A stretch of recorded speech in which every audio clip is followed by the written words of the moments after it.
नमस्कार, मैं वर्षा वेणुगोपाल और आप देख रहे हैं केटीवी भारत। आज हम बात करेंगे आसाम की वोटर लिस्ट पर उठे उन सवालों की जो सिर्फ चुनावी राजनीति नहीं बल्कि देश के लोकतंत्र की विश्वसनीयता से जुड़े हुए हैं। सवाल सीधा है, क्या आसाम की वोटर लिस्ट बीजेपी के इशारे पर तैयार की गई है? असम के मुख्यमंत्री हेमंत बिस्वा शर्मा का हालिया बयान देश भर में चर्चा का विषय बन गया, जिसमें उन्होंने खुद ये कहा कि कुछ समुदायों के वोट हटाने की प्रक्रिया चल रही है। उन्होंने मियान वोट जैसे शब्द का इस्तेमाल किया, जो आमतौर पर बंगाली मूल के मुसलमानों के लिए बोला जाता है। अब सवाल ये नहीं है कि बयान पॉलिटिकल था या नहीं, सवाल ये है कि क्या एक संवैधानिक पद पर बैठा व्यक्ति इस तरह की भाषा और सोच रख सकता है?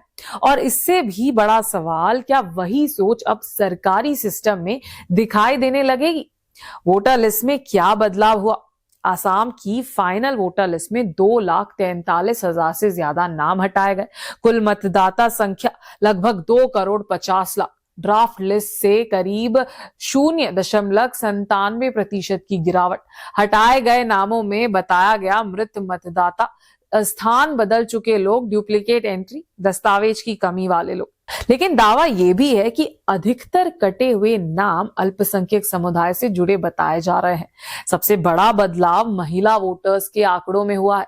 सबसे चौंकाने वाला बदलाव आया है जेंडर रेशियो में। पुरुष वोटर लगभग 1,24,48,000, महिला वोटर लगभग 1,24,47,000। अंतर सिर्फ 6,630 वोटर्स का।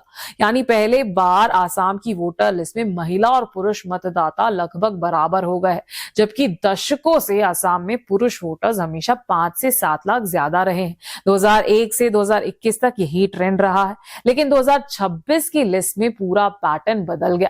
यहीं से सवाल खड़े होते हैं, इलेक्शन कमीशन पर सवाल क्यों? पूरे देश में जहां स्पेशल इंटेंसिव रिवीजन SIR हो रहा है, वहीं आसाम में सिर्फ स्पेशल रिवीजन SR किया गया। मतलब नई लिस्ट नहीं बनी, सिर्फ पुरानी लिस्ट का वेरिफिकेशन हुआ। घर घर जाकर केवल मौजूदा एंट्री चेक की गई। और दिलचस्प बात यह है कि 5 चुनावी राज्यों में से सिर्फ आसाम में यही मॉडल लागू हुआ जहां बीजेपी सत्ता में है। तो सवाल उठना लाजमी है, क्या नियम सबके लिए एक जैसे है?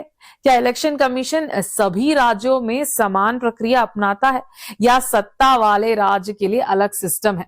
पिछले चुनावों को देखें तो हरियाणा लाड़ू लक्ष्मी योजना, महाराष्ट्र लड़की बहन योजना, बिहार महिला रोजगार योजना, महिला केंद्रित स्कीम्स, महिला वोट बैंक पर फोकस। और अब आसाम में अचानक महिला वोटर्स की संख्या में उछाल, पुरुष वोटर के नाम ज्यादा कटना, जेंडर बैलेंस को बदला जाना। सवाल यह भी उठता है कि क्या वोटर लिस्ट का यह पैटर्न एक राजनीति का हिस्सा है? आज मुद्दा बीजेपी बनम विपक्ष नहीं है, मुद्दा है लोकतंत्र का। सवाल ये नहीं कि कौन जीतेगा, सवाल ये है कि क्या चुनाव निष्पक्ष होंगे, क्या वोटर लिस्ट प्रदर्शनी है, क्या इलेक्शन कमीशन पूरी तरह स्वतंत्र है, क्या किसी समुदाय को टारगेट किया जा रहा है? असम की वोटर लिस्ट एक आंकड़ों की लिस्ट नहीं है, ये भारत के लोकतंत्र की सेहत का आईना है। अगर वोटर लिस्ट पर भरोसा डगमगाया तो चुनाव प्रक्रिया पर भरोसा टूटेगा, और अगर चुनाव प्रक्रिया पर भरोसा टूटा तो लोकतंत्र सिर्फ एक सिस्टम बनकर रह जाएगा, एक विश्वास नहीं। अब सवाल ये नहीं है कि आरोप कौन लगा रहा है, सवाल ये है कि सवालों का जवाब कौन देगा। अब आपको ये रिपोर्ट जरूरी लगी हो तो वीडियो को लाइक करें, केटीवी भारत को सब्सक्राइब करें और लोकतंत्र से जुड़े हर बड़े सवाल के लिए जुड़े रहिए हमारे साथ। नमस्कार।